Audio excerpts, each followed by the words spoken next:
I build a lot of things, so it's not every day I can safely say I've built one of the coolest things I've ever built. Charlotte was that day. The first version of this device that I made in 2025 didn't really cut it. It was bulky. It was just kind of a proof of concept of my new way of building this thing. Today, I can safely say that this version of the web device, that's wrist ejection bracelet, is one of the coolest things I've ever built. Now today we're going to be talking about all the new functionalities that are in this device since the last time you guys saw it. It's actually some pretty exciting stuff. It's all on the road to making this as usable as possible. I've solved some key issues with making this an actual consumer product that you could buy one day. So sit back and relax as I tell you how I implemented USB-C charging into this device with the help of this video sponsor, PCBWay, and a little bit of ingenuity and grit on my part. Enjoy.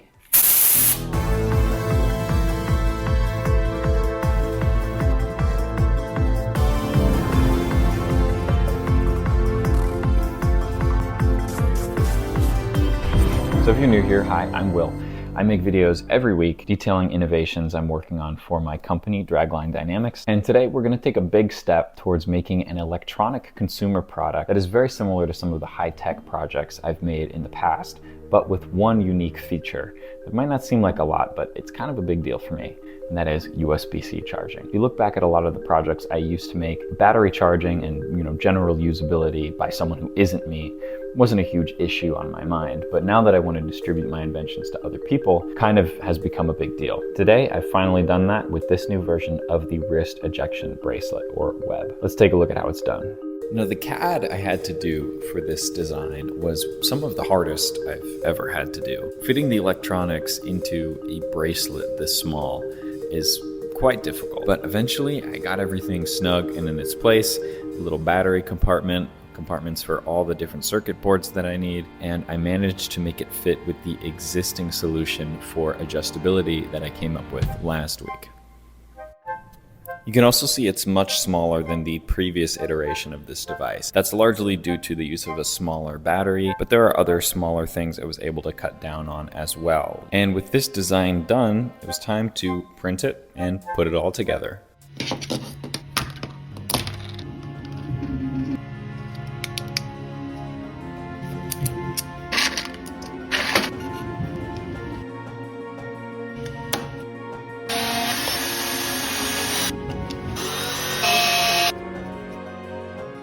Okay, so here we have our hardware for the whole web device. I don't have everything put together yet, but you can see the basic structure of it. Still have the adjustable section here. Let me demonstrate that.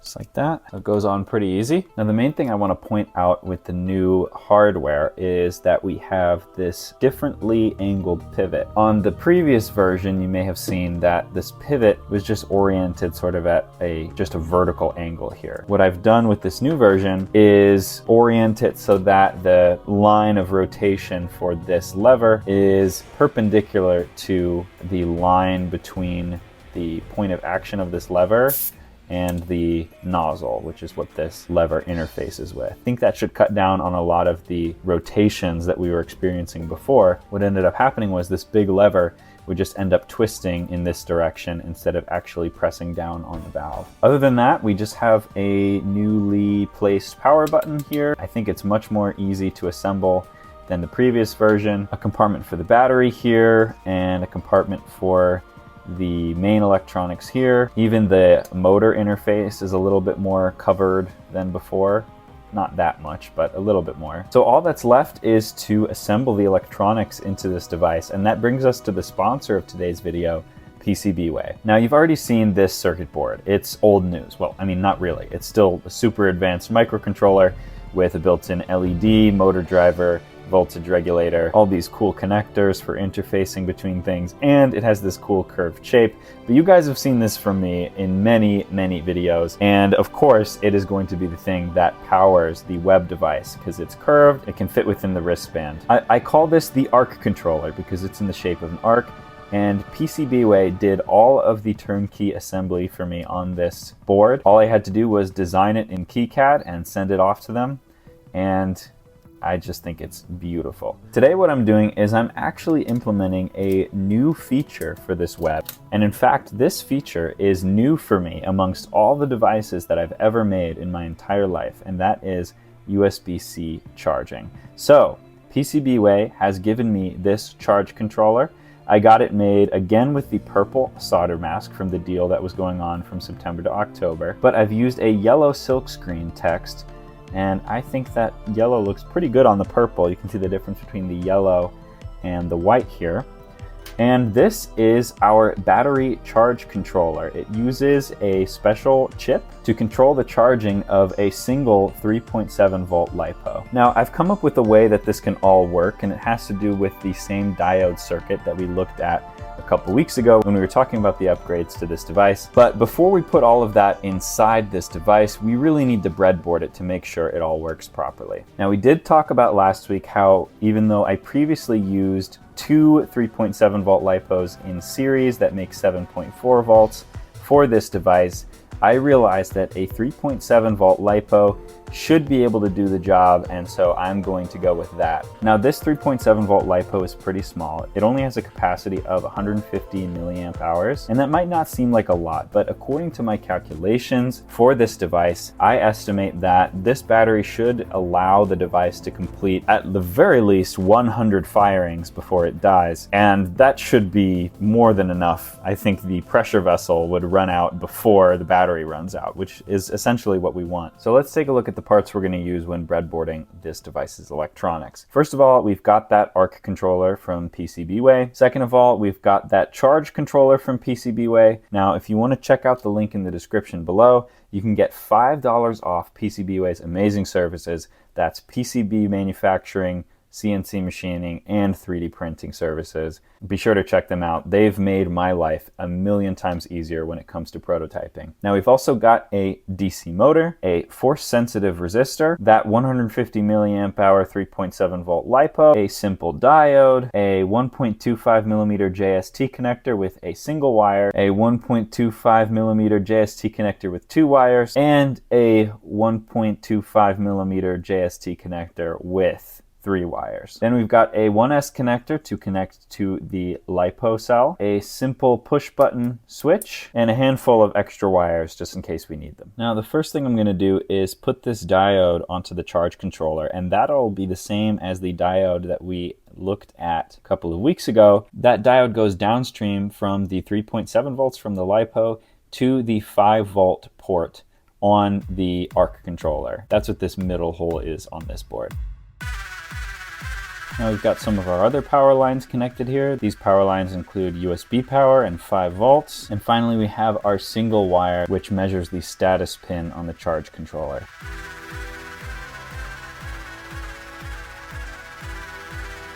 Okay, so everything is put together here. I did also add the button here. So if we press that, you can see it turns on, and we have the functionality that we expect from this device. You press this, valve opens, you let it go, valve closes. I want to show what happens when I plug in the USB. What should happen when I plug in the USB-C is I expect the battery charge controller to get that bus voltage, start charging the battery, and the charge controller should send a signal through the status pin to the microcontroller. What my program does with that information is it turns off all functionality of the device and just kind of pulses a green light so that it's indicating to the user that charging is currently happening.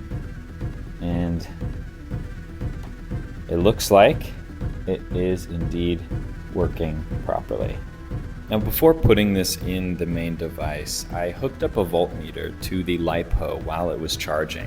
And it's pretty cool to watch this just go up incrementally from 4.16 to 4.17, and finally 4.18. It was clear the system was working. And then if we unplug it, it goes back to its normal operation mode, just like that. So what I'm gonna do is take this circuit and just stuff it on into my bracelet.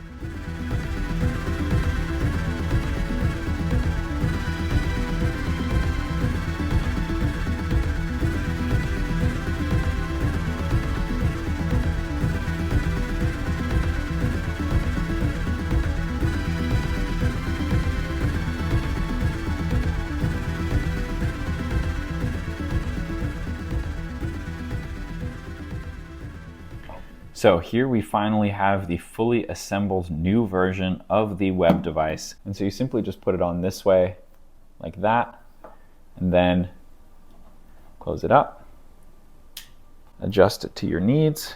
Now you can see it's nice and tight against my wrist here. I fit the power button right here, still on the front, just like last time, except now it's on this angled surface. Actually looks pretty good.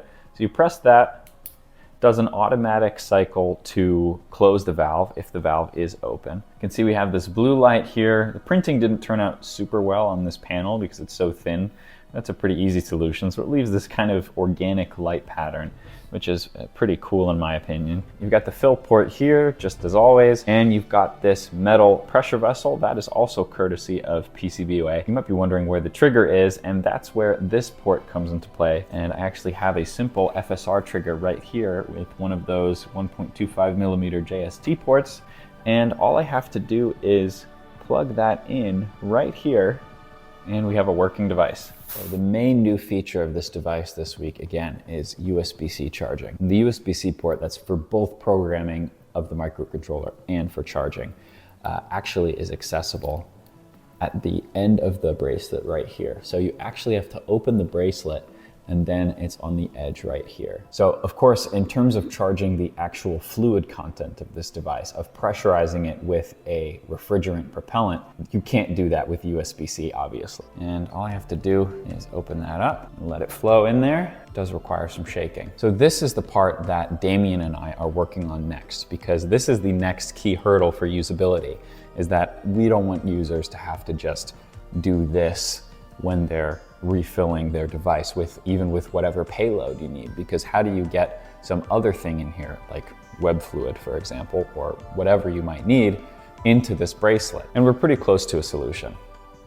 And now we can see if we can charge the battery. You can take any USB-C cable, like this one I've got plugged into my laptop here, as I'm actively editing the video you're watching. So you can see the blue light, it's turned on like normal, and now when I plug it in, it goes to that green pulsating light that is to indicate that it is being charged.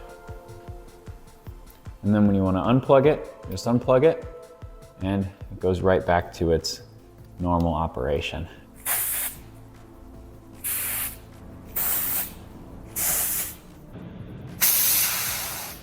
Thanks so much for watching if you've made it all the way to the end. Next week is Thanksgiving week in the US. I was originally going to do the third and final part of Charlotte versus Charlotte next week, but I haven't had the time to do any more experiments there. So what I'm gonna do instead, in the spirit of Thanksgiving, is I'm gonna do something a little bit more fun, lighthearted, celebratory, nothing super serious. We're gonna do a little bit of a retrospective. I think we're gonna do some math trivia, some science trivia, general STEM trivia. And I was thinking of having my patrons call into this event. I haven't done a lot for my Patreon, but I kind of want this to be interactive. I want people to kind of, call in and chat with me if they can. Sound off in the comments if that sounds interesting to you. If it ends up being a Patreon only thing, at least to start, you can go ahead and subscribe to my Patreon at www.patreon.com/theamazing. So if you go ahead and subscribe there, I think with like $5 or $10, there shouldn't be a problem with you getting into this interactive special that I'll have next week. So that's all for today. I am super happy with this thing. I can't believe how well it turned out. If you're also as impressed with me as I am with myself, feel free to leave a like and a comment and a subscribe and a notifications bell. And hopefully I will see you next week and hopefully get to talk to you next week. Stay safe, stay amazing, and I'll see you guys in the next one. Bye.